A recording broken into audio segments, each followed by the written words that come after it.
The 23rd Book of the Odysseys of Homer. The Argument.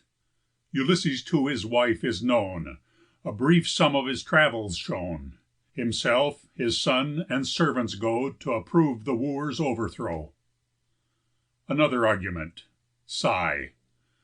For all a noise sustained before, the true wife's joys now made the more. The servants thus informed, the matron goes up where the queen was cast in such repose, affected with a fervent joy to tell what all this time she did with pain conceal. Her knees revoked their first strength, and her feet were borne above the ground with wings to greet the long-grieved queen with news her king was come. And near her said, "Wake, leave this withdrawn room, that now your eyes may see at length, though late, the man returned, which all the heavy date your woes have racked out, you have longed to see.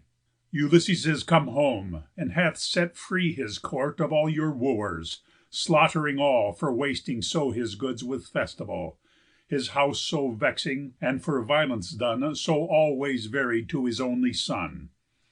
She answered her, "The gods have made thee mad, of whose power now thy powers such proof have had. The gods can blind with folly's wisest eyes, and make men foolish so to make them wise.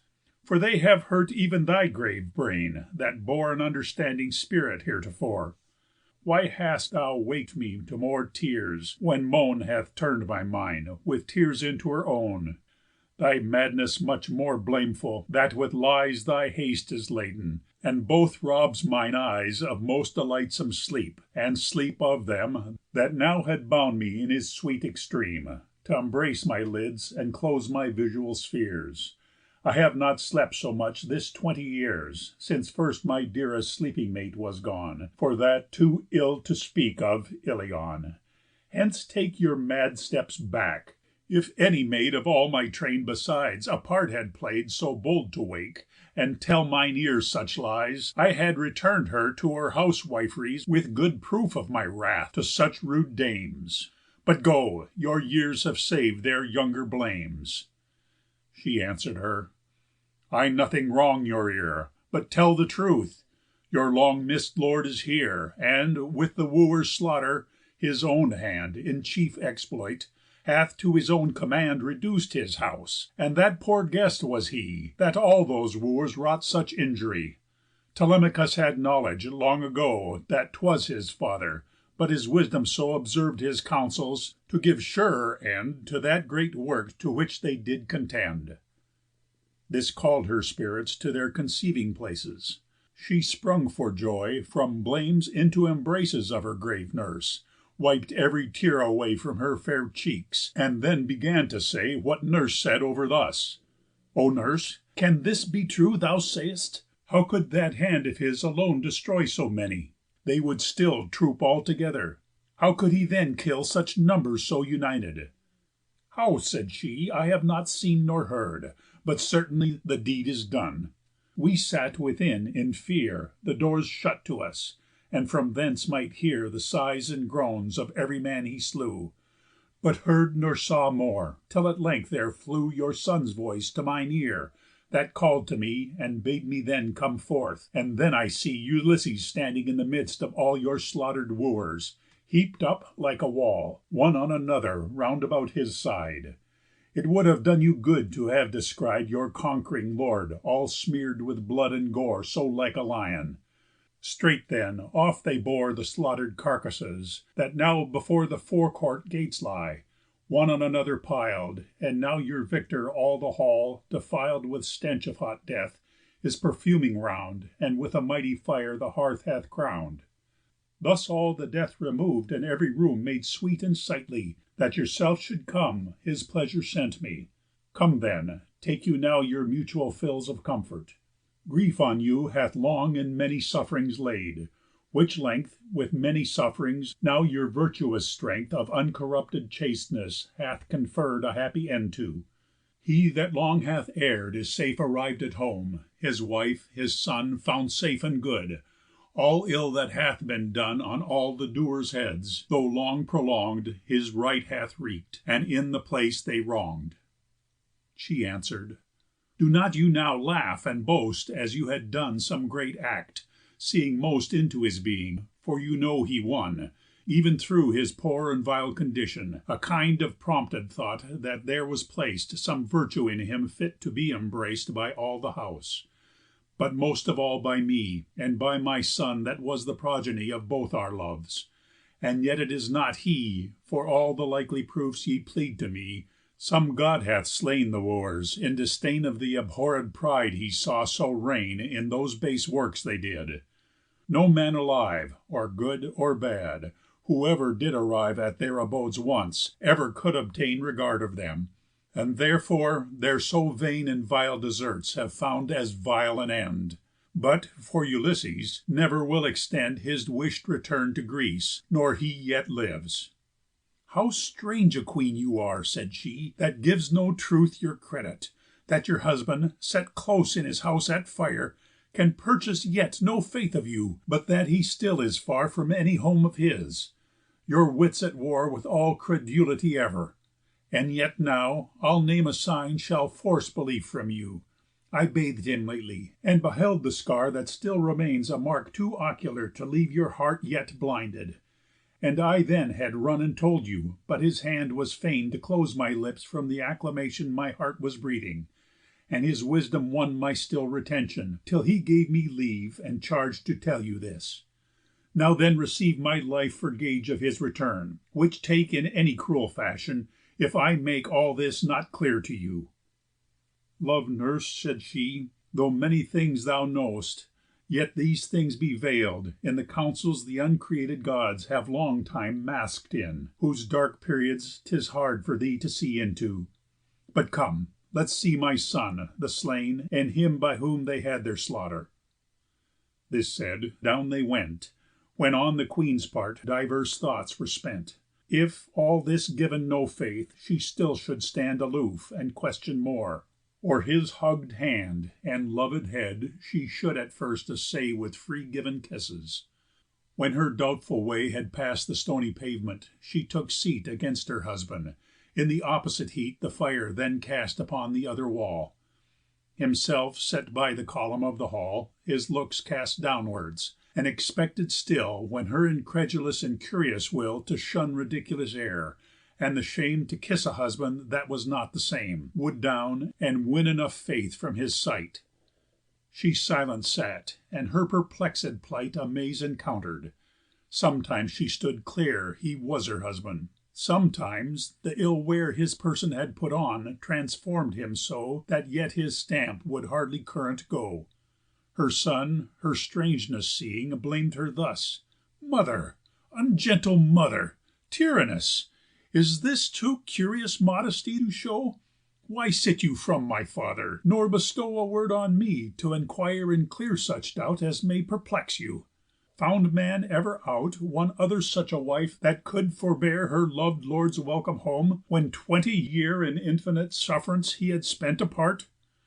No flint so hard is as a woman's heart. Son, said she, amaze contains my mind, nor can I speak and use the common kind of those inquiries, nor sustain to see with opposite looks his countenance. If this be my true Ulysses now return'd, there are tokens betwixt us of more fitness far to give me argument he is my lord, and my assurance of him may afford my proofs of joy for him from all these eyes with more decorum than object their guise to public notice. The much sufferer brake in laughter out, and to his son said, Take your mother from the priest, that she may make her own proofs of me, which perhaps may give more cause to the acknowledgments that drive their show thus off. But now, because I go so poorly clad, she takes disdain to know so loath the creature for her loved lord. Let us consult then how we may accord the town to our late action. Some one slain hath made the all left slaughterer of him fain to fly his friends and country. But our swords have slain a city's most supportful lords, the chief peers of the kingdom. Therefore see you use wise means to uphold your victory. See you to that, good father, said the son, whose counsels have the sovereign glory won from all men living. None will strive with you, but with unquestioned girlands grace your brow, to whom our whole alacrities we vow in free attendance. Nor shall our hands leave your onsets needy of supplies to give all the effects that in our powers can fall. Then this said he, to me seems capital of all choice courses. Bathe we first, and then attire we freshly, all our maids and men enjoining likewise to their best attire. The sacred singer then let touch his lyre, and go before us all in graceful dance, that all without, to whose ears shall advance our cheerful accents, or of travellers by, or firm inhabitants, solemnity of frolic nuptials may imagine here. And this perform we, lest the massacre of all our wooers be divulged about the ample city, ere ourselves get out and greet my father in his grove of trees, whereafter we will prove what policies Olympius shall suggest to overcome our latest toils and crown our welcome home. This all obeyed, bathed, put on fresh attire, both men and women did. Then took his lyre the holy singer, and set thirst on fire with songs and faultless dances. All the court rung with the footings that the numerous sport from jocund men drew and fair-girdled dames, which heard abroad, thus flew the common fames. This sure the day is when the much-wooed queen is richly wed. O wretch, that hath not been so constant as to keep her ample house till the utmost hour had brought her foremost spouse. Thus some conceived, but little knew the thing. And now Eurynomé had bathed the king, smoothed him with oils, and he himself attired in vestures royal. Her part then inspired the goddess Pallas, decked his head and face with infinite beauties, gave a goodly grace of stature to him, a much plumper plight through all his body breathed, curls soft and bright adorned his head withal, and made it show as if the flowery hyacinth did grow in all his pride there, in the general trim of every lock and every curious limb. Look how a skilful artisan, well seen in all arts metalline, as having been taught by Minerva and the god of fire, doth gold with silver mix, so that entire they keep their self-distinction, and yet so that to the silver from the gold doth flow a much more artificial lustre than his own, and thereby to the gold itself is grown a greater glory than if wrought alone, both being struck off by either's miction. So did Minerva hers and his combine, he more in her, she more in him did shine. Like an immortal from the bath he rose, and to his wife did all his grace dispose, encountering this her strangeness. Cruel dame of all that breathe, the gods past steel and flame have made thee ruthless. Life retains not one of all dames else that bears so overgrown a mind with abstinence, as 20 years to miss her husband drowned in woes and tears, and at his coming keep aloof and fare as of his so long absence, and his care no sense had seized her. Go, nurse, make a bed that I alone may sleep. Her heart is dead to all reflection. To him thus replied the wise Penelope: Man half deified, 'tis not my fashion to be taken straight with bravest men, nor poorest use to slight. Your mean appearance made not me retire, nor this your rich show makes me now admire, nor moves at all, for what is all to me if not my husband?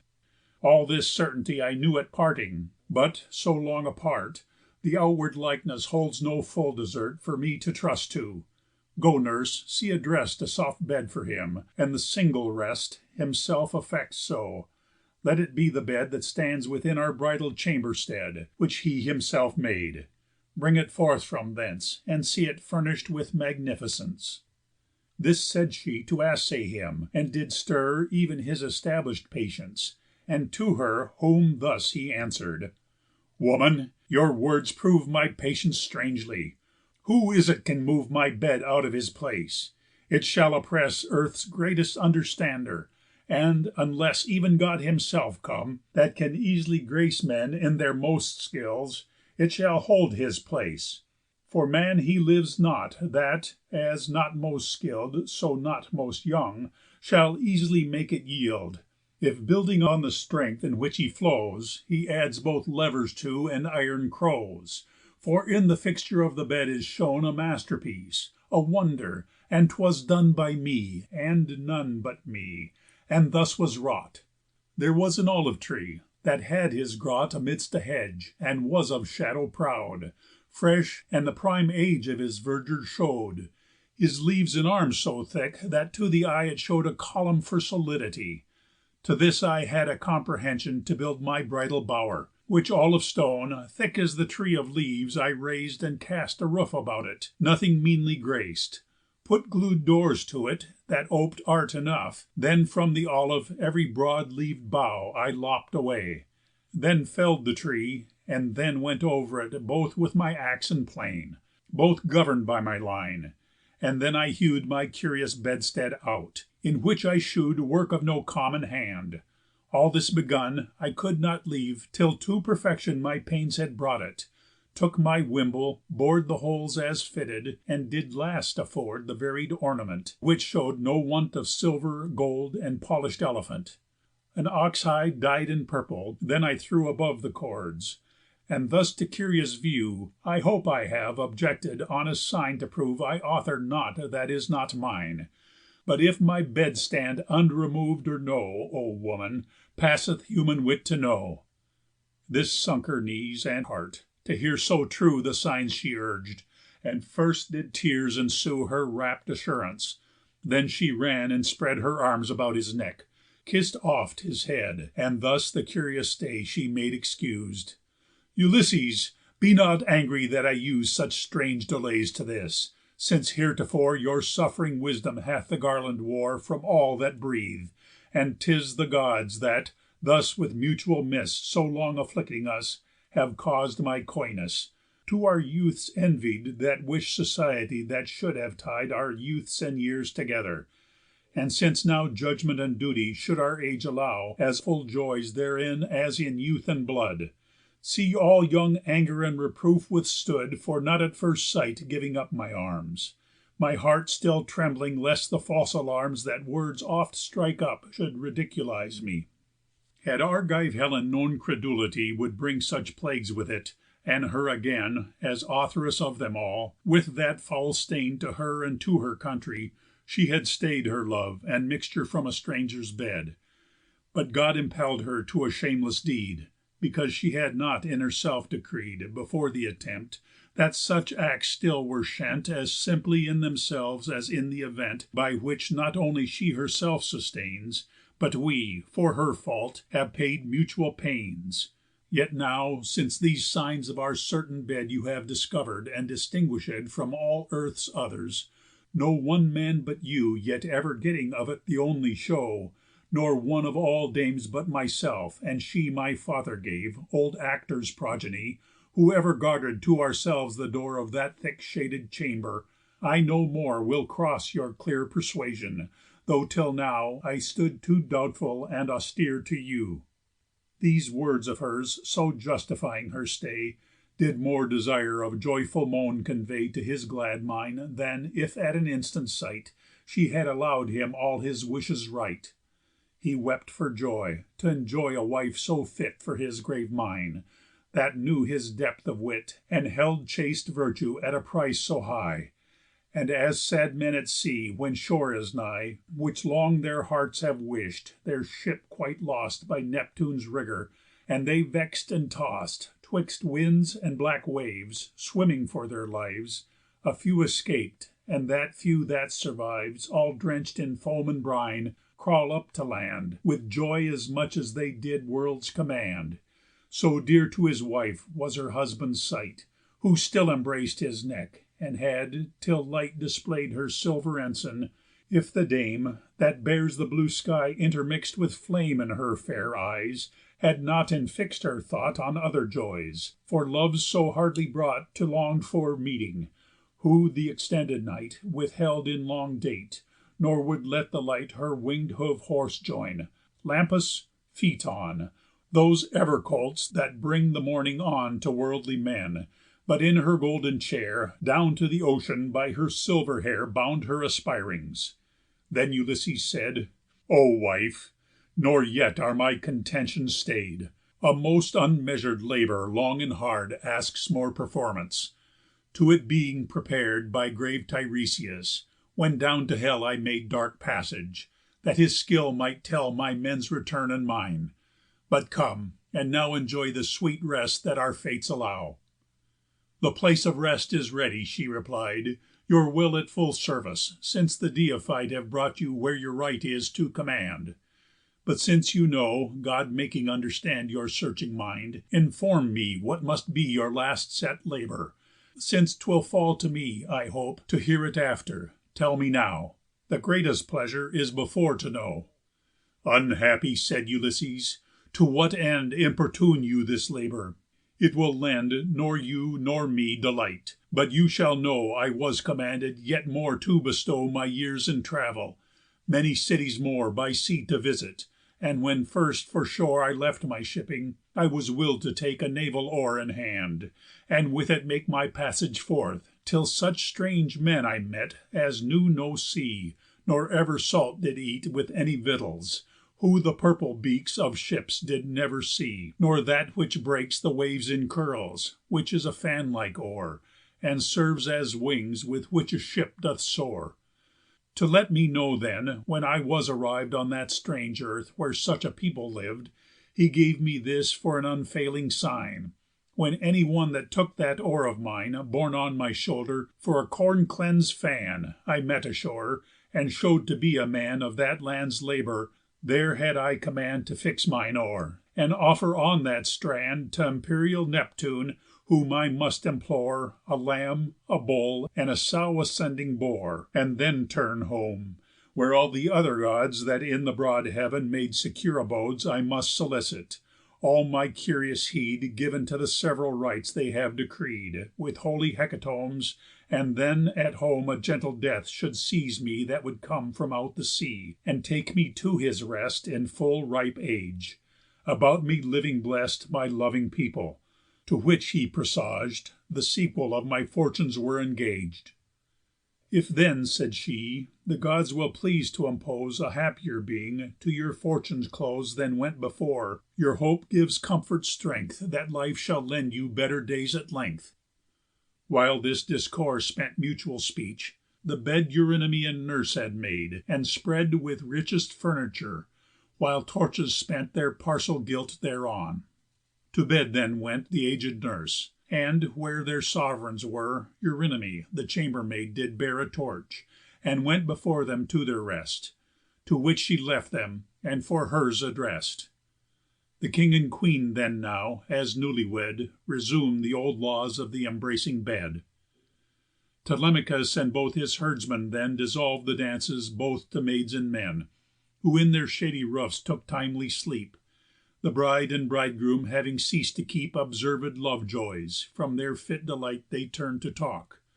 The queen then did recite what she had suffered by the hateful rout of harmful wooers, who had eat her out so many oxen and so many sheep, how many tun of wine their drinking deep had quite exhausted.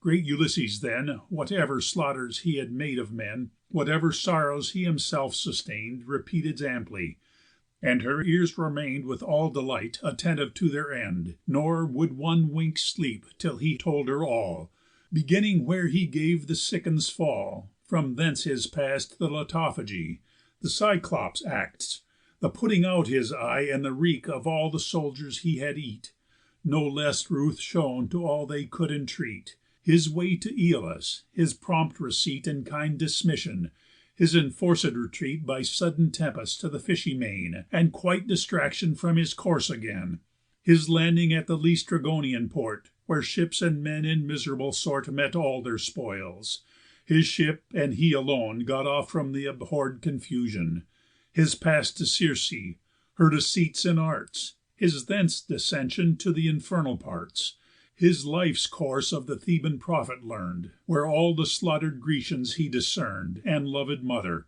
his astonish'd ear with what the Sirens' voices made him hear, his 'scape from the erring rocks, with Scylla was, and rough Charybdis, with the dangerous pass of all that touched there, his Sicilian offence given to the sun, his every man destroyed by thunder volleyed out of heaven, that split his ship, his own endeavours driven to shift for succours on the Ogygian shore, where nymph Calypso such affection bore to him in his arrival, that with feast she kept him in her caves, and would have blessed his welcome life with an immortal state, would he have stayed, and lived her nuptial mate, all which she never could persuade him to. His pass to the Phæacians spent in woe, their hearty welcome of him, as he were a god descended from the starry sphere, their kind dismission of him home with gold, brass, garments, all things his occasions would. This last word used, sleep seized his weary eye, that salves all care to all mortality. In mean space Pallas entertained intent that when Ulysses thought enough time spent in love joys with his wife, to raise the day and make his grave occasions call away.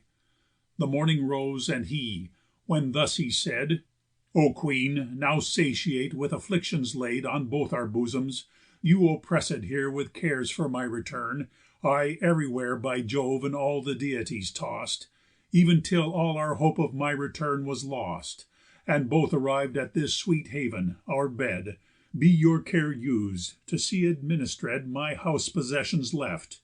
Those sheep that were consumed in surfeits by your wooers here, I'll forage to supply with some, and more the suffering Grecians shall be made restore, even till our stalls receive their wonted fill. And now, to comfort my good father's ill long suffered for me, to the many treed and ample vineyard grounds it is decreed in my next care that I must haste and see his longed for presence. In the meantime, be your wisdom used, that since the sun ascended, the fame will soon be through the town extended of those I here have slain. Yourself, got close up to your chamber, see you there repose, cheered with your women, and nor look afford without your court, nor any man a word. This said, he arm'd, to arms both son and swain his power commanding, who did entertain his charge with spirit, ope the gates and out, he leading all.